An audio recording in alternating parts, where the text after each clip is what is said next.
కాకినాడ జిల్లా ఎర్రవరం గ్రామానికి మాజీ మంత్రి దివంగత ముద్రగడ పద్మనాభంతో సుదీర్ఘ అనుబంధం ఉందని సీనియర్ వైసీపీ నేత అప్పలరాజు తెలిపారు. ముద్రగడ సంతాప సభలో ఆయనకు ఘన నివాళులు అర్పిస్తూ ఎన్నో త్యాగాలు చేసిన ముద్రగడ ఆశయాల సాధనకు తామంతా కృషి చేస్తామని పేర్కొన్నారు. ముద్రగడకు సన్నిహితులు అయిన గుల్లంపూడి గంగాధర్రావు, కేలింగి వీరబాబు, నీరుకొండ అర్జునరావు తదితరులు పాల్గొన్నారు.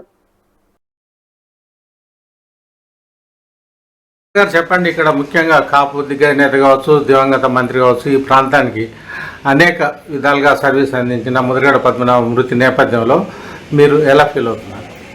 ముద్రగడ పద్మనాభం గారు మా దగ్గర లేని లోటు చాలా ఉందండి. మా నియోజకవర్గానికి అయినా గతంలో ఆయన 25 సంవత్సరాల లోపులోనే ఫస్ట్ ఎమ్మెల్యే జనతా పార్టీ నుంచి నెగ్గారండి. ఆ రోజు నుంచి ఈ రోజు వరకు 4-5 పర్యాలు ఎమ్మెల్యే, ఒకసారి ఎంపీ చేసి మాకు ఎన్నో మా నియోజకవర్గానికి బ్రహ్మాండమైన సేవలు అందించారు సార్.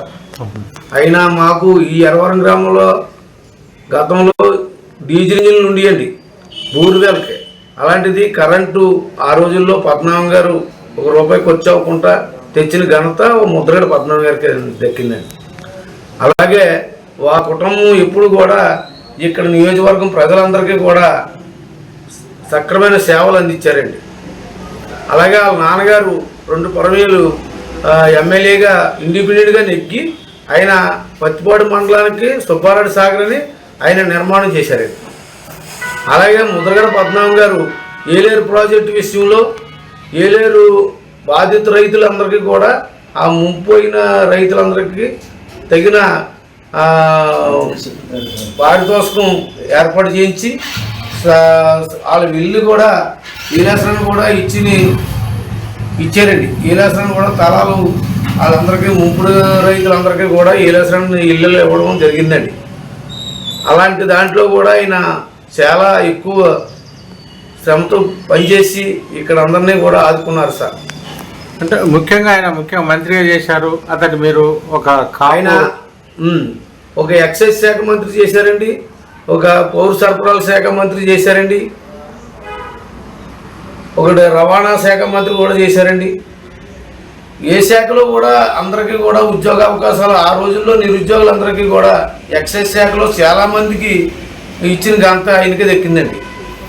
మొన్న వాళ్ళ ఇంటికి వచ్చారండి ఒక ఆయన కానిస్టేబుల్గా, ఎక్సైజ్ కానిస్టేబుల్గా పోస్టింగ్ ఇచ్చారంటండి. ఆయన ఇప్పుడు ఎస్ఐ చేస్తున్నాడంటండి. శ్రీకాకుళం నుంచి వచ్చి వాళ్ళ గిరిబాబు గారిని కలిశారండి. మీ నాన్నగారు ఇచ్చిన నాకు ఉద్యోగం అండి, నేను ఎక్సైజ్ కానిస్టేబుల్గా జాయిన్ అయ్యాను, ఆయన నాకు పెట్టిన భిక్ష అని శ్రీకాకుళం నుంచి వచ్చి ఇప్పుడు కలిశారు సార్. అలాంటి ఎంతోమంది ఉన్నారండి ఈ నియోజకవర్గం అనేది మొత్తం చాలా అన్ని చోట్ల కూడా. ఆయన రాష్ట్ర స్థాయి నాయకుడు అండి, వాపు ఉద్యమ నేత అంటే అండి. ఆయన వాపులకి మేలు చేయాలనే ఆశయం అండి. అంటే కాపు కులస్తులు ఎక్కువగా ఉన్నారు కాబట్టి వాళ్ళు ఎక్కువ మంది ధనవంతులు కాదండి, బాగా బలమైన వర్గాలు ఎక్కువ ఉన్నారండి, పేదవాళ్ళు ఎక్కువ ఉన్నారు సార్. వాళ్ళకి ఏదో రకంగా వాళ్ళ పిల్లల చదువుని మొత్తం వాళ్ళకి ఫీజు రింబర్స్మెంట్లను అయితే అనేక రకాలుగా ఉపయోగపడాలా, వాళ్ళ ఉద్యోగాలు రావాలనే ఆశయంతో ఆయన పోరాటం చేశారు సార్. అంటే ముఖ్యంగా ముద్రగడ పద్మనాభం గారిని అందరి వాడిగా బహుజన నాయకుడిగా మీరు చూస్తున్నారా, లేకపోతే కాపు ఉద్యమ నేతగా చూస్తున్నారా? ఆయనైతే అందరికీ అందరివాడేనండి, అన్ని కులాలకి కూడా మేలు చేసిన వ్యక్తి అండి. ఒక కాపుల కంటే కాపుల్లో చాలామంది ఉన్నారని ఆశయంతో ఆయన అందరికీ చెయ్యాలా, మా కాపులకి ఈ బీసీ చేయాలని పట్టుబట్టి తిరిగాడండి. ఈ ఉద్యమానికి కొంతమంది సహకరించలేను, కొంతమంది సహకరించలేదండి. ఆయన అలాగైనా పోలీసు దెబ్బలు తిని అలా పోరాటం చేశారండి వాళ్ళ కుటుంబం అంతా కూడా. అంటే ముఖ్యంగా మీరు ఇక్కడ ప్రెసిడెంట్ కూడా చేశారు ఎర్రవరం గ్రామానికి. ముఖ్యంగా ఎర్రవరం గ్రామంతో ముద్రగడ గారికి ఉన్న అనుబంధం ఎట్లా చెప్పవచ్చు?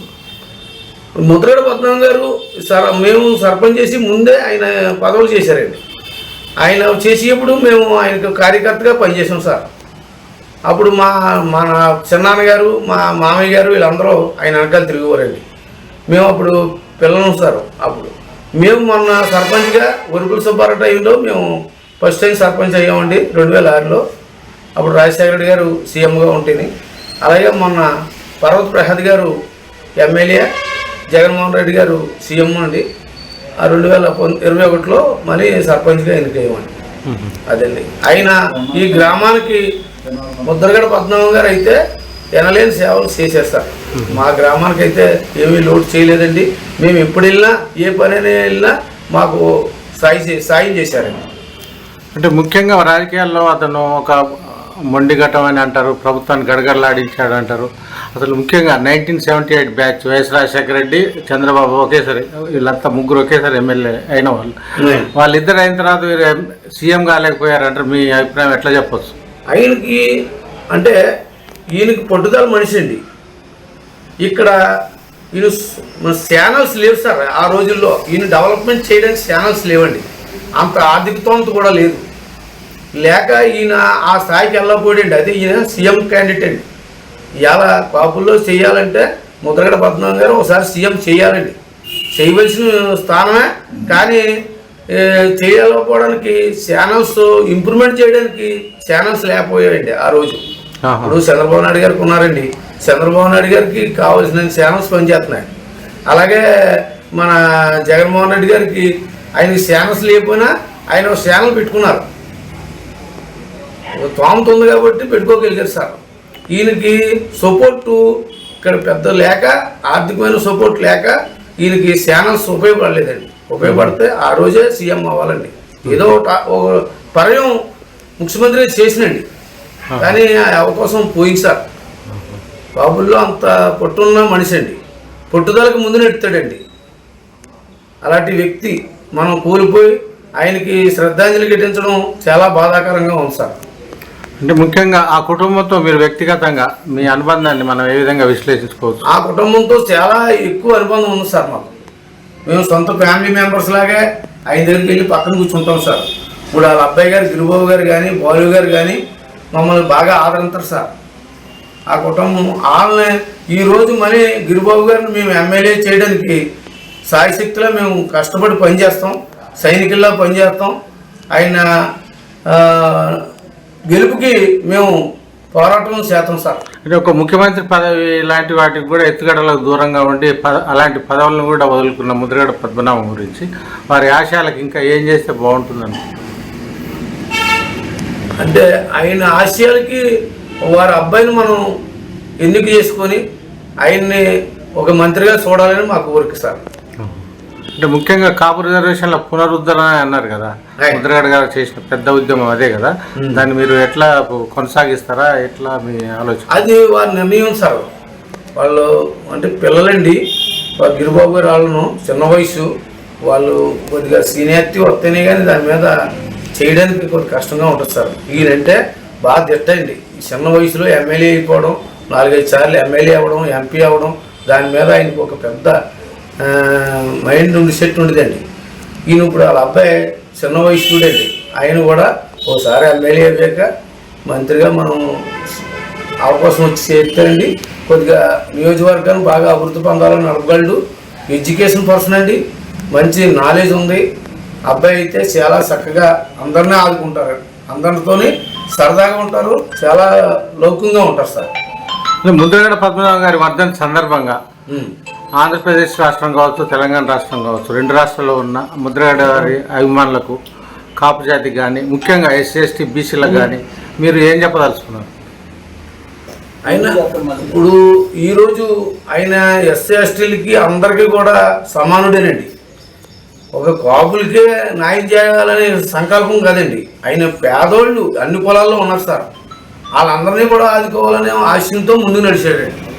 అంతే తప్పండి ఆయనకి వేరే నేను కాపు నేతగా ఆయన్ని అలాగా అభినందించారండి తప్ప ఆయనకు ఉండే ఆశయాలన్నీ కూడా కాపుల్లో ఇక్కడ వ్యక్తిగతంగా 4-5 జిల్లాల్లో ఎక్కువ మంది కాపులు పేదోళ్ళు ఉన్నారు సార్. బాగా పనికెళ్ళిపోయి వాళ్ళు ఉన్నారండి. రైతువారి కొన్ని కుటుంబాలు ఉన్నాయండి. ఇలాంటి కుటుంబాలు కొన్ని రైతువారి కుటుంబాలండి. బాగా చిన్న పనికిపోయే వాళ్ళు ఎక్కువ మంది ఉన్నారు సార్. వాళ్ళందరికీ వాళ్ళ పిల్లలు కూడా చదువుకోవాలి, వాళ్ళు కూడా ఉద్యోగాలు చేసుకుంటే వాళ్ళ ఆర్థిక స్తోమత పెరుగుతుంది అనే ఆశయంతో ముందుకెళ్ళారు సార్. అదే. ఓకే, ధన్యవాదాలు. Thank you sir. అప్పలరాజు గారు.